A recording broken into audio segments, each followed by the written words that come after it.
Her parents sold her because of infertility, until a lonely lumberjack with 4 children took her in. She's pretty, but she can't bear children. What good is she, a barren tree? Please, Pa, please, don't. Mabel's voice trembled as her father shoved her forward, making her stumble into the dusty center of the market square. Men laughed, women whispered, children watched, wide-eyed from behind apron skirts.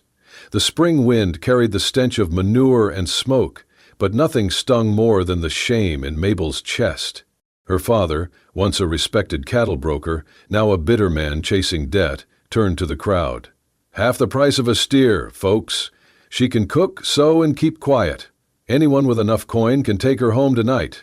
Mabel's cheeks burned, not just from the sun, but from memories of her wedding dress being torn from her, of being dragged out of her husband's house like a thief. She had spent 2 years trying to conceive, praying nightly, swallowing every bitter herb the midwife gave her. Nothing. And then, just like that, her husband took another wife. A younger girl, loud and cunning, who kissed her mother-in-law's hand and declared she'd bear 5 sons, if the Lord allowed. Mabel wasn't even allowed to stay until sunset. They threw her out, the same day the new girl arrived. Now here she stood, dust on her hem, bruises on her pride, and nowhere to go. "Anyone?" her father barked. "She's 22, still has her teeth, just faulty inside." There was a silence, long and ugly. Then the crowd parted. Footsteps. Heavy, slow, purposeful. A man stepped forward, tall and broad-shouldered, his shirt stained with sap and sawdust. His hat shadowed most of his face, but his jaw was strong, his hands rough from work, and his eyes, when he looked up, were not cruel, just tired. Silas didn't speak. He reached into the folds of his coat and pulled out a leather pouch. The coins clinked as they hit the table. No bartering, no question, just enough to silence the jeers. Mabel's father raised an eyebrow. "You sure she don't come with the refund?" Silas looked at Mabel for one long moment, then turned back to her father. "She won't be judged anymore." That was all he said. Then he turned and walked away, without glancing to see if she followed. Mabel stood frozen, hands trembling. Was this really better? Was this mercy, or just another prison? The crowd was already losing interest, drifting away. Her father gave her a shove. "Go on then. You're his now." She picked up her satchel, barely anything in it but a pair of old shoes and a locket with her mother's face inside, and followed the man into the dust. Silas had a mule-drawn cart tied outside the blacksmith's. He didn't help her up, just waited. When she finally climbed in, he handed her a canteen. Long ride. She drank. The water tasted of tin and silence. They traveled in near quiet.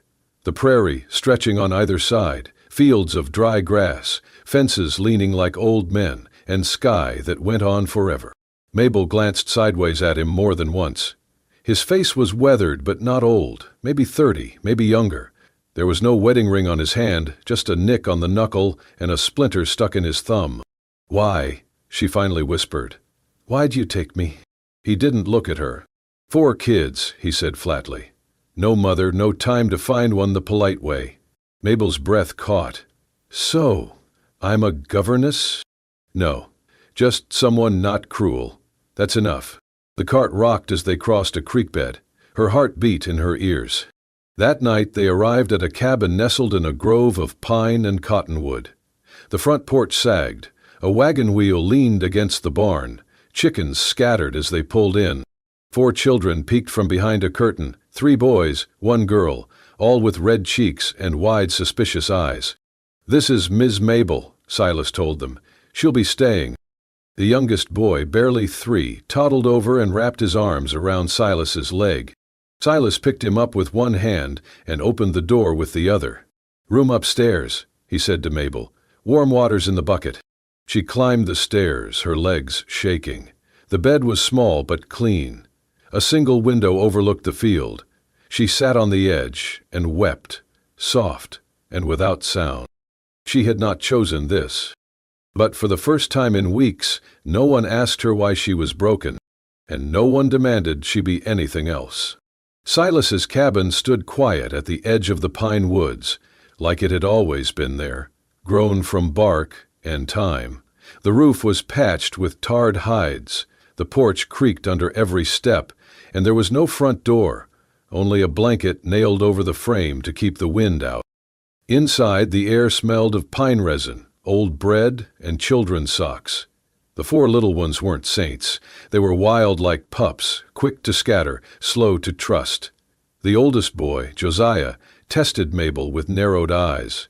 The second, Eli, was louder, always hungry. The girl, Hannah, clung to her father's pant leg like a burr. And the youngest, Benji, could not say her name yet, but followed her shadow like it was safer than his own. Mabel started slowly. She boiled water on the wood stove, burned the first pot of beans, and cried when the bread didn't rise. She stitched socks with fingers that hadn't held a needle in weeks. She did not speak much. Her voice was too fragile still. One afternoon, while trying to lift a pot of stew, she slipped and sent the whole thing crashing to the floor. The sound startled the hens outside. The children froze. Mabel stared at the mess in horror, sure that a slap or scream would follow. But Silas only walked over, squatted down, picked up the pot and said, "It's only stew." That was all. No anger, no disappointment. That night she sat outside on the porch, trying not to cry again. She failed. Later she tucked the children in. Her hands shook a little as she pulled the quilt over Benji's chest. He coughed. Hannah whimpered and clung to her again. She tried humming an old lullaby, her voice unsure, trembling like the wick of a dying candle. And then a storm came. The wind howled, trees leaned, and the girl, Hannah, burned up with fever. Silas, who could swing an axe with one hand, stared helplessly at the child, unsure what to do. Mabel moved fast. She boiled willow bark, crushed mint leaves, bathed the girl's forehead in cool cloths, murmuring gently through the night. Her hands never stopped moving, not once. She did not sleep. When dawn broke, the girl's fever had broken too. Hannah opened her eyes and mumbled something about pancakes.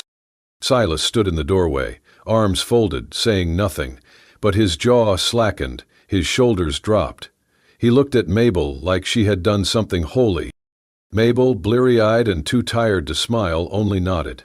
That morning, after she got the children dressed, she came downstairs and saw a kettle on the stove. Steam curled from the spout. A mug waited beside it, and on the table lay a small note in stiff, uneven handwriting. "Thank you," she smiled again. No name, no signature, but Mabel felt her throat tighten. She sat on the worn bench, holding the mug in both hands. The tea was strong and bitter with pine, but it warmed her chest. She looked toward the woods beyond the window. Something was changing. Not fast, not loud, but real. She had been tossed away, like broken furniture, sold like livestock, measured by a womb that refused to bloom. But here, in this lopsided cabin with no front door, someone saw her hands, her effort, her care, not her failure. That afternoon, Benji toddled up, lifted his arms and said one word clear as sunrise. "Mabel." And for the first time in weeks, she smiled back, not because she had to, but because she wanted to. Spring crept slowly into the pines, softening the frostbite that had gripped the land.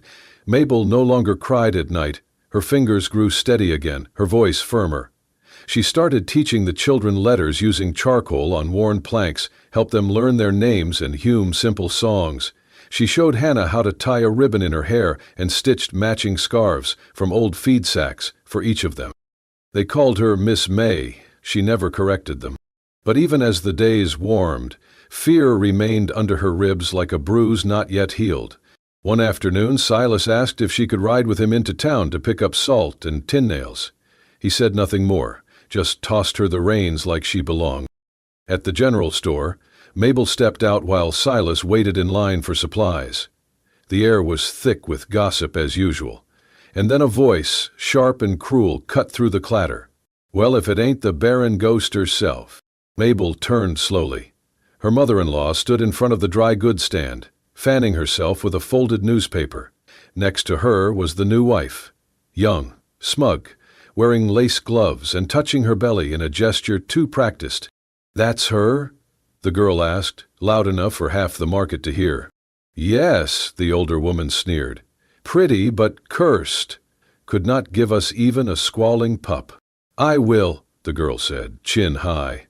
"A big healthy boy. And he will carry the family name, not like her, useless as a cracked jar." Mabel's hands balled into fists at her sides. She did not speak.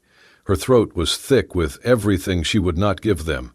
The tears, the pain, the shame. She turned to walk away. Then a hand touched her shoulder. Silas. He had stepped out from the shade of the store, dirt still clinging to his boots, eyes like storm clouds. He looked at the two women without blinking, then turned to Mabel, his voice even and low. "She is the only one who can get my daughter to sleep," he said. "The only one who taught Benji not to throw stones. The only one who makes our house feel like it has a roof." Neither woman responded. They just stared. Then Silas led Mabel away, no more words wasted. Mabel sat quiet the whole wagon ride back. That night, when the children were asleep, she made a little wreath from the wild asters that bloomed near the well. She did not know why. She just needed to make something soft with her own hands again. Weeks passed. Then the whispers began. The new wife, so proud and fertile, still had no child. Her belly stayed flat. Her voice grew sharper. She refused to go to church. Whispers turned to rumors. She had taken up with a mail writer from the post station. Desperation drove her to a dangerous plan. Fake a pregnancy by any means. But truth has a smell, and it clings. Her husband found out. The news spread like fire. He kicked her out, tore down the nursery curtains, cursed the lies. He aged a decade in days. Then, one morning, Mabel was in town buying flour when he appeared, her ex-husband. He looked worn and wrinkled, hat crushed in his hands, shame on every line of his face. "Mabel," he said, soft and broken, "I was wrong. I see it now. You are the only woman who ever truly cared for me. The only one who—" She raised her hand. "I remember the day you let your mother spit on me. The day you threw me out like a spoiled meal because my body could not do what yours could not either." "Huh!" He swallowed, eyes darting. "I was a fool." Mabel stepped forward, voice steady. "I have 4 children who hug me when I wake up. I have a man who never asks what I cannot give, only what I want to share. My house is full of warmth, of laughter, of peace." She paused. "And I would rather sweep ashes for Silas than sit in your parlor like a porcelain trophy." He opened his mouth but said nothing. She turned and walked away. From across the street, Silas stood holding a sack of rice. He had seen it all, heard it all. His face held no pride, only something deeper. Gratitude and love, not born of pity, but of choice. Chosen not once, but every day. The sky was streaked with ash and orange, a tired dusk settling over the valley, when Mabel stepped out to the well. She had forgotten to fetch water for the morning. The children were asleep. The night was quiet. She did not notice the man at first, Jed, the trapper from down the ridge, half drunk as usual, leaning on the fence post that bordered their property. "Well, look who it is," he slurred. "The pretty little mule Silas dragged home from the market. Thought you were barren, but heard you been raising kids just fine." Mabel stiffened. "It is late, Jed. You should head home." He chuckled. "Just wanted a look. Silas keeps you locked up tighter than a coin purse." She turned to leave, but he moved fast, too fast. His hand closed around her wrist, rough, unwashed, the grip tighter than necessary. "Come on now," he breathed, reeking of sweat and whiskey. "You owe us all a little smile after all that gossip." Before she could scream, before she could wrench free, a shadow moved like thunder from the barn. Silas. He was there in an instant, no words, no warning. One punch, clean, fast, straight to Jed's jaw. The man crumpled like wet canvas to the dirt. For a moment, all was still. Even the wind seemed to stop. Silas stood over him, chest heaving. Blood trickled from his knuckles. Mabel stared, heart pounding, but not from fear. She had never seen Silas raise his voice, let alone his hand. Jed groaned on the ground, but Silas did not look at him. He turned to Mabel instead, eyes dark and wild. "You all right?" he asked, voice low. She nodded, but her eyes were glassy. Her hands trembled. "I'm sorry," she whispered, though she was not sure why. Silas stepped closer, untying the red kerchief from his neck. Gently he reached for her hand, the one Jed had grabbed, and wrapped the cloth around her wrist. "No one touches you," he said. "Not unless I say." His voice was not angry, just firm, final. Then he looked at his own hand, bruised, bleeding, and shook his head. "Damn fool," he muttered, more to himself than her. Back inside, Mabel washed his knuckles. She used boiled water and a clean scrap of muslin. The room was silent but full, of tension, of something unnamed. "You did not have to," she said quietly. "He would have left." Silas looked at her, eyes softening. "He should not have grabbed you." She dabbed at the blood. "Still, you do not even like fighting." "I like less seeing someone hurt you." She blinked hard, breath catching. "I cried," she admitted. "But not because I was scared. Because no one's ever stood up for me like that." He said nothing, just looked at her like she was something delicate but not breakable, something worth defending. When she finished, she sat back. He flexed his fingers. "Thank you," she said. Silas shrugged. "I reckon I do not want a world where folks like him think they can talk to you that way." She smiled, small and grateful. Her wrist still ached, but her heart, for the first time in years, felt held. Outside, the stars were sharp and bright. Inside, a man who never raised his voice had finally raised his hand for her. And she, a woman always told she was too little to matter, had been shielded like something precious. It was not love yet, but it was the shape love might take.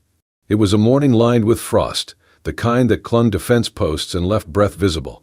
Mabel was kneading dough in the kitchen when the scream rang out across the yard, sharp, high, and unmistakably one of the children. She dropped the bowl, flour flying into the air like snow, and ran barefoot across the packed dirt. Silas's youngest son, Caleb, was crumpled near the woodpile. His leg was twisted awkwardly beneath him, the axe lying nearby, its edge streaked with red. "Oh God," she whispered, dropping to her knees. Silas was already there, his face tight, arms steady as he lifted the boy gently. "Go boil water," he said, voice calm but urgent. "Bring the bandages from the pantry." She ran, her heart hammering, her hands clumsy with haste.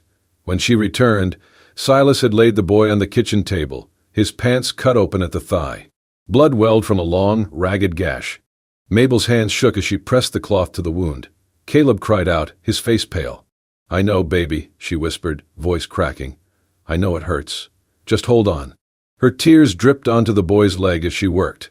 Her fingers smeared red as she cleaned, wrapped, tied. She prayed with every knot, every whisper. Then, a tiny voice through clenched teeth, "Don't cry, Mama." She froze. The word lingered in the warm, damp air, Mama. Caleb blinked at her, lips trembling. "You make the best biscuits. You sing soft like my real mama used to."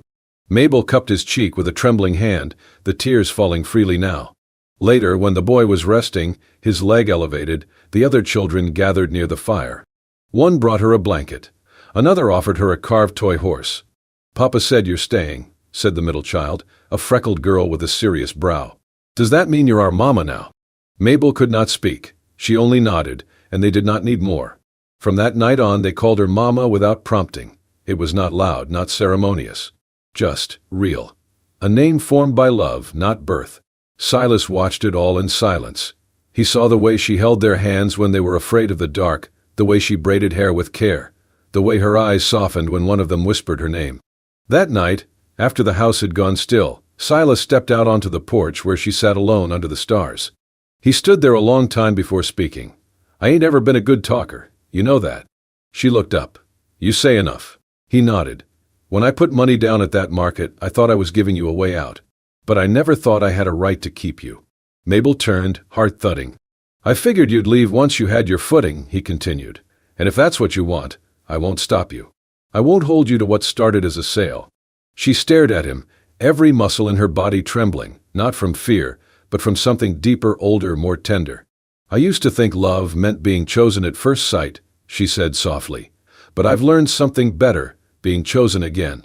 After people see who you really are." Silas's jaw tightened. "If you're not sending me away," she added, "then I'm not going." The porch creaked beneath her as she stepped toward him, took his calloused hand. "I may not have made these children," she said, "but they made me something I thought I'd never be. And you let me be that without demanding anything in return." He looked at her then, not with desire, not with guilt, but with awe, like she was the one who had rescued him. "I just wanted you safe," he said. "And now I want more than safe," she replied. He pulled her gently into his arms, not as a man claiming a prize, but as a man who had been given a second chance, and was wise enough to hold it gently. Inside, the fire crackled low. Outside, frost crept across the ground. But in between them, warmth grew, a quiet promise built not on blood, but on belonging. The morning sun filtered through the pine trees, golden and soft, as Mabel walked hand in hand with the oldest of Silas's children down the dirt path that led to the one-room schoolhouse. His hand was small but firm in hers, warm with trust. He was 10, bright-eyed, with a defiant smirk that often made her want to both scold and kiss his forehead. Today, though, he was quiet, maybe nervous. He clutched his reader book like it was a life raft. When they reached the little building, the teacher, a tall, lean man with spectacles too large for his nose, welcomed them inside. "We're just catching up on paperwork," he said politely, flipping through some forms. "I just need to finalize the birth registry, Mom." Mabel nodded, smoothing the boy's collar. "What's your full name, son?" the teacher asked. The boy straightened. "Thomas Jennings." "And your mother's name?" There was a pause. The teacher's pen hovered. Mabel's breath caught. Thomas looked up at her, then back at the teacher, his voice clear and sure. "Mabel Silas." She blinked. Her heart felt like it had been caught mid-beat. "Is that your mother's married name?" the teacher asked, slightly confused. Thomas nodded with a seriousness too old for his age. "That's what we call her." The teacher, perhaps used to complexities in frontier families, simply wrote it down and smiled. "Very well, Mabel Silas it is." Mabel felt the sting behind her eyes long after they stepped back outside. She had worn many names in her life. Mabel Barnes, daughter of a man who sold her. Mabel Jennings, wife to a man who rejected her womb before her heart. Mabel Nothing, whispered behind her back in the market. But this name had not been given by law or man. It had been spoken by a child with no reason to lie, no need to flatter. Just truth. When they returned to the cabin, the smell of smoke and pine welcomed them. Silas was at the table, carving something small, a bird maybe. He looked up at her with a soft grunt. "The boy do all right." "He did more than all right," she whispered. Later that evening, as she folded laundry by the fireplace, Silas came over and set something beside her. It was a leather-bound notebook, its pages clean and untouched. He sat down beside her, hands resting on his knees. "I don't got much to offer that ain't covered in sap or dirt," he said slowly, "but I figure. If anyone earned a fresh page, it's you." She opened the book, ran her fingers over the first page. Blank, ready. "I used to dream of starting over," she said, "but I never thought I'd get to write the story myself." Silas nodded. "You write what you want, or nothing. It's yours." She looked at him. "Will you read it?" "Only if you let me." She turned back to the page, held the pen like it was a promise. And slowly, with deliberate strokes, she wrote, "Today is the first day I was loved without having to give birth to anyone." She did not look up as she wrote it. She did not need to, because the warmth at her side, the quiet trust in the cabin, the way Thomas had said her name, all of it was real. When she finished, Silas gently took the pen from her fingers and set it down. He leaned forward, pressing his forehead softly against hers. "Thank you," he murmured. "For what?" "For staying long enough for us to love you right." And in that quiet, fire-warmed room, the woman once sold for less than a cow was reborn, not through law or marriage, but through something deeper, something true. The heat settled over the land like a curse. Rain had not touched the soil in over 7 weeks.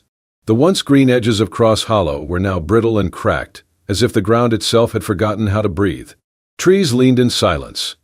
The creek behind the house, once lively with frogs and laughter, had thinned to a muddy trickle. Crops withered under the relentless sun. The corn died first, then the beans. Silas did not say much, but his shoulders carried more weight with each passing day. He worked longer, ate less, and came home with dirt in his hair and defeat in his eyes. Mabel watched the children count potatoes like marbles. She heard their stomachs growl at night, though none complained. Even the youngest had learned to be brave when there was nothing left to cry over. But Mabel would not accept silence, not now. She woke before dawn and filled every bucket, pot, and wash basin with water from the deepest well. Then she pulled a scarf over her hair, wrapped her hands in cloth, and marched toward the dead garden. She dug, even when the earth was hard as stone.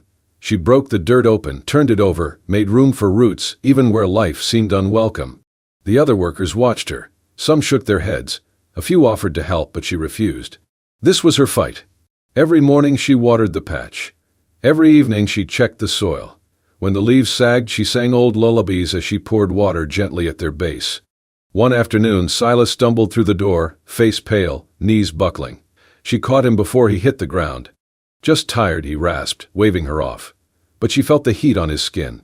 He burned with fever for 2 nights.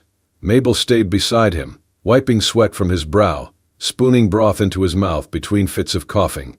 She spoke softly, stories of green hills and warm bread, though her voice trembled with fear. One night, as the wind howled like a ghost against the shutters, Silas turned in his sleep. His hand reached out blindly, and he muttered, "Mabel, do not leave me, not you too." Her breath caught. She leaned down, lips brushing his temple. "I am not going anywhere," she whispered. "Not when I am needed. And here, I am needed." The fever broke by dawn. When he opened his eyes, she was there, hair undone, dirt smudged on her cheek, hands rough from the hoe, but warm as ever. "You look like hell," he croaked. She laughed. "You should see yourself." Outside, the garden was not dead. Not yet. Tiny green shoots had started pushing through, reaching for life. A week later, one of the boys ran in shouting, "May, there's a tomato." Mabel ran out. There it was, red and stubborn, clinging to a vine as if defying the sun itself. Silas followed slowly. He stood beside her, staring at that single fruit. "How?" he asked, voice raw. She looked at him. "You taught me not everything worth keeping comes easy." He glanced down at her blistered hands. Then, without a word, he bent and kissed each knuckle, soft as rain. That night, they shared the tomato between 6 people. It was cut into slivers thinner than coin, but everyone swore it was the best thing they had ever tasted. Later, as the fire crackled low, and the children slept in tangled piles on the floor, Silas reached for her hand. "I do not have much left to give," he said. "The land is failing. My strength fades. All I have is this place, these kids, and you." She turned to him, her smile gentle. "Then that is more than enough. Because before you, I had a name no one wanted to say. Now I have a garden that remembers my hands, children who call me home, and a man who asks me to stay, even in drought." Silas kissed her knuckles again. "You never needed rain to grow something beautiful." And outside, under a sky still waiting to forgive, the garden breathed. Alive, still trying. Just like her. Years passed, but the wind on the hill never changed. It still carried the scent of dry earth, of pine needles baking in the sun, and the faint, stubborn sweetness of mustard greens growing against all odds. Mabel's garden, once a handful of seeds on cracked soil, now stretched wide behind the house. It was not grand or orderly. It bent with the wind, grew in crooked lines, spilled over the rocks and into the path. But it was alive. It was hers. And every morning Silas stood on the porch, hands behind his back, watching her tend it. He never spoke while she worked. He just stood there, quiet as always, as if watching proof that miracles did not need loud voices to bloom. Then one spring, the men came. Government men in clean boots and dustless hats, holding maps and promises. "There will be a railroad," one said, "right through this hill. We will pay good money." Mabel stood silent beside Silas, fingers curled under her apron. "Think of what you could give your children," the man added. "A real home, not just land and stories." Silas looked past them, past the papers and suits and easy smiles to the garden beyond. The plants swayed gently in the breeze. He saw the fence he had built with his own hands. The swing Mabel had hung from the oak tree. The stones marking where the dog had been buried. The carved bench where they had sat that first hard winter. Everything that had ever truly belonged to him stood right there. "No," he said simply. They tried again, but he raised a hand. "I am not moving. This land is not for sale." Later that evening, he and Mabel hammered a wooden sign at the edge of the road. It read, "Not for sale. Someone was once allowed to stay here. That is enough." The news spread through the town. Some mocked him. Others nodded quietly, understanding more than they said. Years went by. Their children married, brought home grandchildren. The house filled with noise and bread baking, and the clatter of small feet. Life carved itself into the hill like roots, deep, steady, unseen from afar, but unshakable. And the garden never died. Even in drought it came back. Not just mustard greens anymore, but beans, corn, onions, sunflowers tall enough to hide behind. One crisp fall afternoon, a grandson asked Silas, "Grandpa, why do you never call it just Mabel's garden?"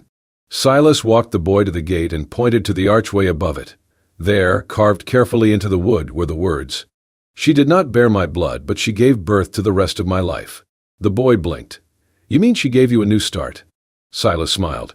"She gave me everything. When Mabel passed, they buried her at the foot of the garden, under the same tree where she had once hung wind chimes. On the stone, Silas etched one line by hand. Here grew everything she was never given, and all that she gave anyway. He sat beside that grave every morning, until one day he did not come out. They buried him beside her, beneath the whispering tree. The garden never stopped growing. And long after the railroad curved around the hill, long after the suits forgot why they came, travelers would still pass the old fence and read the sign, "Not for sale." Because sometimes a place remembers those who refuse to leave. Sometimes dry hills bloom for the ones who chose love when no one else did. If this story touched something quiet and true inside your heart, the way Mabel's garden bloomed where no one believed it could, then you are in the right place. At Wild West Love Stories, we bring you more than just romance. We bring you grit, sacrifice, and the kind of love that rises from dust and stays through drought. Stories like Mabel and Silas's remind us that even the most forgotten hills can hold the deepest roots. If you want more tales of devotion, defiance, and hard-earned hope, make sure to like, subscribe, and ring that bell so you never miss a single ride into the untamed heart of the American frontier. Because out here, love is never easy, but it is always worth it.